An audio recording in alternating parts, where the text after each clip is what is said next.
Hi dears, അസ്സലാമു അലൈക്കും. അപ്പോൾ നമ്മുടെ ഒരു പുതിയ വ്ളോഗിലേക്ക് എല്ലാവർക്കും സ്വാഗതം. അപ്പോൾ ഇന്ന് ഞാനാണെങ്കിൽ വ്ളോഗൊന്നും എടുക്കുന്നില്ലെന്നും പറഞ്ഞിരുന്നൊരു ദിവസമാണ്. അതുകൊണ്ട് രാവിലത്തെ വീഡിയോസ് ഒന്നും എടുത്തിട്ടില്ല കേട്ടോ. അപ്പോഴാണ് എൻ്റെ ജീവിതത്തിൽ 2 സന്തോഷ വാർത്തകൾ ഇന്നുണ്ടായത്. അപ്പോൾ നമുക്ക് രാവിലെ കുറച്ച് കരളും പതക്കരളും ഒക്കെ കിട്ടിയിട്ടുണ്ടായിരുന്നേ.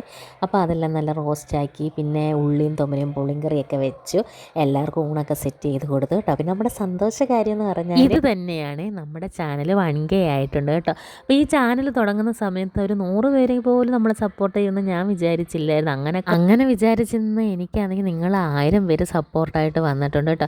എൻ്റെ കഴിഞ്ഞൊരു 5 വർഷമായിട്ടുള്ള എൻ്റെ ഒരു ആഗ്രഹമായിരുന്നു ഒരു യൂട്യൂബ് ചാനലൊക്കെ തുടങ്ങണമെന്ന് കേട്ടോ. പക്ഷേ എനിക്ക് അതിനുള്ള ധൈര്യമൊന്നുമില്ലായിരുന്നു. നമ്മളെ ആൾക്കാർ എങ്ങനെ സ്വീകരിക്കും, എങ്ങനെ കാണും, എന്തൊക്കെ വരുമെന്നൊക്കെ കേട്ടോ. പക്ഷേ ഇപ്പം നമ്മളതിനോട് അഡ്വാൻസ്ഡായി. അപ്പോൾ അത് എൻ്റെ മക്കളുടെ റിയാക്ഷനാണ് ഞാൻ ഇതിനകത്ത് കാണിച്ചത്. അവരൊക്കെ ഫീലിംഗ് പുച്ഛമായിരുന്നു കേട്ടോ. പിന്നെ രണ്ടാമത്തെ സന്തോഷവാർത്ത പുറകെ തന്നെ വന്നു കേട്ടോ. എൻ്റെ അക്കാടെ മോൾക്ക് ഫുൾ A+ +2 കിട്ടിയിട്ടുണ്ടായിരുന്നു. അപ്പം വിചാരിച്ചെന്നാൽ വൈകിട്ട് നമുക്ക് അങ്ങോട്ട് പോകാമെന്ന് കേട്ടോ. അങ്ങനെ ഞങ്ങൾ പോകാനായിട്ട് ഇറങ്ങി. അപ്പോൾ ഞാനും പിള്ളേരും കൂടെ ബസ്സിലാണ് പോകുന്നത്. അപ്പോൾ ആദ്യം തന്നെ നമ്മൾ ബാപ്പാടെ കടയിൽ കയറി പിള്ളേർക്കൊക്കെ മിഠായി മേടിച്ചുകൊണ്ട് പോവാണ്. അപ്പോൾ ബസ്സിലൊക്കെ ഇരുന്ന് കഴിക്കാനൊക്കെ ആയിട്ട് അങ്ങനെ കുറേ നേരം അവിടെ വെയിറ്റ് ചെയ്ത് നിന്നിട്ട് നമുക്കാണെങ്കിൽ ഓട്ടോ ഒന്നും കിട്ടിയില്ല. കാരണം ഇവിടെ ബസ് റൂട്ട് ആണെങ്കിലും ബസ് എപ്പോഴും ഇല്ലാത്തൊരു റൂട്ടാണ് കേട്ടോ. 1 മണിക്കൂറൊക്കെ ഇടവിട്ടുള്ളൂ. പക്ഷേ ഓട്ടോ ഒക്കെ എപ്പോഴും കിട്ടും. അങ്ങനെ നമ്മൾ അടുത്ത ജംഗ്ഷനിലോട്ട് നടക്കുവാണ്. അവിടുന്ന് ഓട്ടോയ്ക്ക് പോകും. അപ്പം നമ്മുടെ ജംഗ്ഷൻ പിന്നെ തിരിഞ്ഞ് നടക്കണം കേട്ടോ. അപ്പം നമ്മൾ തിരിച്ച് വന്നപ്പോൾ നമ്മുടെ വീടൊക്കെ കണ്ടിട്ടുണ്ട്. അവിടെ ഒരു പട്ടിക്കുട്ടി ഇരിക്കുന്നുണ്ട്, അതാണ് നമ്മുടെ വീട് കേട്ടോ. അപ്പം നമ്മളങ്ങനെ നടക്കുകയാണ്. അങ്ങനെ കുറച്ച് ദൂരം നടന്നപ്പോഴത്തേനും ഒരു ഓട്ടോ വന്നു. അങ്ങനെ ഓട്ടോ കിട്ടിയ സന്തോഷമാണ് ആബിദ് കാണിക്കുന്നത്.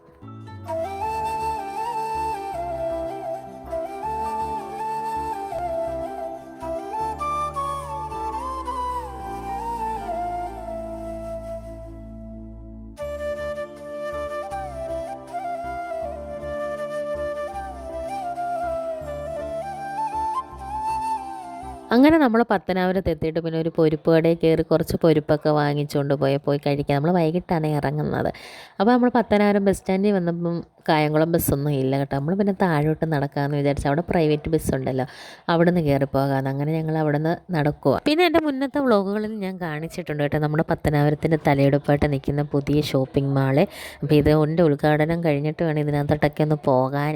അപ്പോൾ അതൊക്കെ നിങ്ങൾക്ക് വീഡിയോ എടുത്തൊക്കെ കാണിക്കണമെന്നൊക്കെ ഇരിക്കുകയാണ് ഇൻഷാ അല്ലാഹ്. അപ്പോൾ നമ്മളിങ്ങനെ ഫുട്പാത്തിലൂടെ നടക്കുകയാണ്. അപ്പോൾ നടന്നു പോയപ്പോഴത്തേന് പ്രൈവറ്റ് ബസ്സെല്ലാം പോയിട്ടുണ്ടായിരുന്നു. പിന്നെ നമുക്ക് അവിടെ നിന്ന് കായംകുളം വേണായിട്ട് തന്നെ കിട്ടിയിട്ടുണ്ടായിരുന്നു കേട്ടോ. പെട്ടെന്ന് തന്നെ കിട്ടി, ഒത്തിരി നേരം നിൽക്കേണ്ടി വന്നില്ലേ. അപ്പോൾ നമ്മൾ അങ്ങനെ താഴോട്ട് നടക്കുവാണ്. ഈ വീഡിയോ എഡിറ്റ് ചെയ്യുമ്പോഴാണ് ഞാൻ കാണുന്ന മേഘമൊക്കെ എന്തൊരു നല്ല പഞ്ഞിക്കെട്ട് പോലെ നിൽക്കുന്നു കേട്ടോ. പക്ഷേ ഈ വീഡിയോ എഡിറ്റ് ചെയ്യുന്ന സമയത്തൊക്കെ നല്ല മഴയാണ്. അന്ന് കണ്ട വെയിലാണ്, പിന്നെ ഇതുവരെ വെയിൽ കണ്ടിട്ടില്ല. അങ്ങനെ നമ്മൾ ബസ്സിൽ കയറി, എനിക്ക് സീറ്റ് കിട്ടില്ല, ആബിദിന് സീറ്റ് കിട്ടി. അവിടെ തന്നെ മറിയത്തിനെയും കൂടെ പിടിച്ചിരുത്തി. ഇത് കല്ലിങ്കടവ് തോടാണ്. അപ്പോൾ അതൊക്കെ കഴിഞ്ഞിട്ട് നമ്മൾ പോവാണ്. അപ്പോൾ ഒത്തിരി നാളായി ബസ്സിലൊക്കെ ഇങ്ങനെ യാത്ര ചെയ്തിട്ട് കേട്ടോ. അപ്പോൾ നമ്മുടെ ആനവണ്ടിയിൽ ഇങ്ങനെ പോവാണ്. അപ്പോൾ ഇതിനകത്ത് പോകുമ്പോൾ നല്ലൊരു പ്രത്യേക ഫീലാണ്. അങ്ങനെ ഏഴംകുളം എത്തിയപ്പോൾ നല്ല വയലൊക്കെ കണ്ടപ്പോൾ വീഡിയോ എടുത്തു. അപ്പം മൊത്തം ബാനറും പോസ്റ്ററും. അങ്ങനെ നമ്മൾ അടൂരെത്തിയിരിക്കുകയാണ് ഗെയ്സ്. അടൂരെത്തിയപ്പോഴത്തേന് ആബിദ് ചാടി ഓടി ഇറങ്ങിപ്പോയി കേട്ടോ. പണ്ട് ഞങ്ങളും ഇതുപോലായിരുന്നു. എൻ്റെ അമ്മ വീട് ഇവിടെയാണ്. ഇപ്പോൾ എൻ്റെ അക്കടെ വീട്ടിലോട്ടാണ് നമ്മൾ പോകുന്നത് കേട്ടോ. അവരിവിടെ ഒരു ഫ്ലാറ്റിലാണ് താമസിക്കുന്നത്.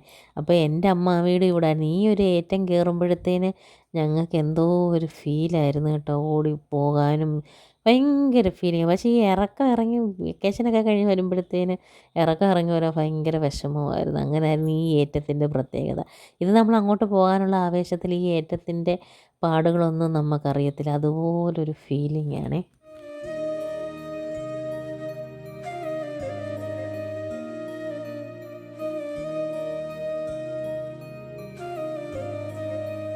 അങ്ങനെ നമ്മൾ കയറ്റമൊക്കെ കയറി നമ്മുടെ അടൂര് പള്ളിയാണ് ഇത്. ഇവിടെ തന്നെയാണ് മാമാടെ മക്കളൊക്കെ പഠിച്ചിരുന്നത്. അപ്പോൾ റോഡ് സൈഡിലെ പള്ളി. അപ്പോൾ ഈ സൈഡിലുള്ള എല്ലാം ജനലിൽ കൂടെ ഞങ്ങളൊക്കെ വന്ന് എത്തി നോക്കുമായിരുന്നു പിള്ളേർക്ക് അടിയൊക്കെ കിട്ടുന്നത്. അങ്ങനെയൊക്കെ ഒരു ഓർമ്മകളുണ്ട്. പിന്നെ തിരിഞ്ഞ് പോകുമ്പോൾ ഇവിടെയാണ് നിങ്ങളുടെ അമ്മയുടെ കുടുംബ വീട് കേട്ടോ. ആ ഇറങ്ങി പോകുന്നതാണ് ഞങ്ങളുടെ മാമാടെ വീട്, വലിയ മാമാടെ വീട് കേട്ടോ. അപ്പോൾ ഈ ഞങ്ങൾ ഏറ്റവും കൂടുതൽ നിന്നിട്ടുള്ളൊരു വീടാണ് ഇത്. അതിൻ്റെ തൊട്ടപ്പുറത്താണ് കുടുംബമെങ്കിലും ഞങ്ങൾ എല്ലാവരും ഇവിടെ കൂടത്തുള്ളൂ കേട്ടോ. ഇവിടെ പിന്നെ മാളു, റിയാസ്, അൻഷാദൊക്കെ ഉണ്ട്. അപ്പോൾ ഇവരും ഞാനും എൻ്റെ അക്കാമാരും പിന്നെ എൻ്റെ ചിന്നമ്മയുടെ മോളും പിന്നെ മാമിയുടെ ബ്രദേഴ്സിൻ്റെ മക്കളും എല്ലാം കൂടെ വെക്കേഷന് 2 മാസം ഇവിടെ ആകെ ബഹളവും അടിപൊളിയാണ് കേട്ടോ.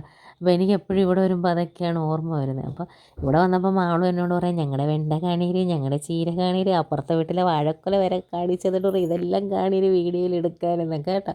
അങ്ങനെ മാളും ഞാനിവിടെയൊക്കെ ഭയങ്കര കമ്പനിയായിരുന്നു കല്യാണത്തിന് മുമ്പൊക്കെ കേട്ടോ. ഇപ്പം നമുക്ക് പിന്നെ അതിനൊന്നുള്ള നേരമില്ലല്ലോ. ഇതിൻ്റെ ഇടയ്ക്ക് എൻ്റെ കയ്യിൽ നിന്ന് ആബിദാണെങ്കിൽ ഫോൺ മേടിച്ചുകൊണ്ട് പോയതാണേ.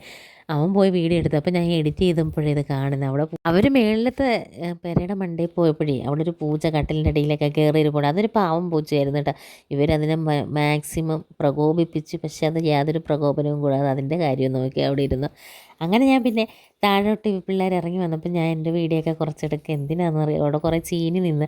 അപ്പോൾ ആ ചീനിയുടെ ഇല കൊണ്ട് പിള്ളേർക്കൊക്കെ മാല ഉണ്ടാക്കി കഴിച്ചിട്ട് ഇറക്കണ്ട്. പണ്ട് ഞങ്ങൾ ഇങ്ങനെയാണ് കളിച്ചത്. പിന്നെ ഞാൻ അവിടെ ഇരുന്ന് ഊഞ്ഞാലാടുവാണ്. പ്രത്യേക സ്റ്റൈലിലൊക്കെ ഇരുന്നാണ് ഊഞ്ഞാലാടുന്നത്. പിന്നെ അവിടെ നിന്ന് കുറച്ച് കൊച്ചു വർത്താനമൊക്കെ പറഞ്ഞിട്ട് പിന്നെ താഴോട്ട് വന്നു. അപ്പോൾ അവിടെയാണ് അമ്മയുടെ അനിയത്തിയുടെ വീട്. ഇവിടെയും ഞങ്ങൾ ഒത്തിരി നിന്നിട്ടുണ്ട് കേട്ടോ. പിന്നെ രാത്രി കിടക്കത്തില്ല, രാത്രി കിടക്കാൻ ഞങ്ങൾ മൂത്തമ്മയുടെ വീട്ടിൽ ഇപ്പോൾ. അങ്ങനെ ഇവിടെ റമീസായി ഞാനുമായിട്ടായിരുന്നു ഇവിടുത്തെ കൂട്ട് കേട്ടോ. അവളും ഞാനും കൂടി ഈ കണ്ണങ്കോട് മൊത്തം സൈക്കിളിൽ നടക്കുമായിരുന്നു കേട്ടോ. അങ്ങനെയൊക്കെ അത് കഴിഞ്ഞ് സിനിമയൊക്കെ കണ്ട് ചായയൊക്കെ അവിടെ നിന്ന് കുടിച്ചിട്ട് നേരെ നമ്മൾ അക്കാടെ ഫ്ലാറ്റിലോട്ട് വന്നു. ഇവിടെ ആണെങ്കിൽ ഒരു 8 അപ്പാർട്ട്മെൻ്റ് ഉണ്ടേ. ഞാൻ ഇവിടെ വന്നപ്പോൾ ആണെങ്കിൽ എൻ്റെ ഇളയ മാമായുടെ മോളും അമ്മയും കൂടെ ഭയങ്കര കഥ പറച്ചില്ല. അപ്പോൾ മാമായുടെ മോള് മുഖം തിരിച്ച് നിൽക്കുക, എന്നെ കാണിക്കല്ലേന്ന്. ഞാനങ്ങനെ ഫോണും കൊണ്ട് നിൽക്കുക, നിന്നെ മുഖം കാണിച്ചിട്ടുള്ളൂ ബാക്കി കാര്യം.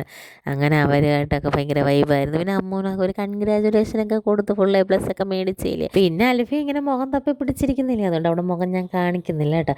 അപ്പം കൺഗ്രാജുലേഷനൊക്കെ കൊടുത്തതേ ഉള്ളൂ കേട്ടോ. നമ്മൾ ഗിഫ്റ്റൊന്നും വാങ്ങിച്ചില്ല. ഇങ്ങനത്തെ പ്രത്യേക സന്ദർഭങ്ങളിലാണ് നമുക്ക് സ്വന്തമായിട്ട് ജോലിയില്ലാത്തതിൻ്റെ ബുദ്ധിമുട്ട് നമ്മൾ മനസ്സിലാക്കുന്നത്. പിന്നെ നമ്മൾ റൂമിൽ വന്ന് ഭയങ്കര കൊച്ചു വർത്താനങ്ങളും കാര്യങ്ങളും ഒക്കെ ആയിരുന്നു, ഭയങ്കര വൈബായിരുന്നു. പിന്നെ അക്ക ഞങ്ങളെ കണ്ടപ്പോഴത്തേന് കുഴിമന്തി ഓർഡർ ചെയ്തിട്ടുണ്ടായിരുന്നു. അൽറാസിയിൽ നിന്നാണ് കുഴിമന്തി മേടിച്ചത്.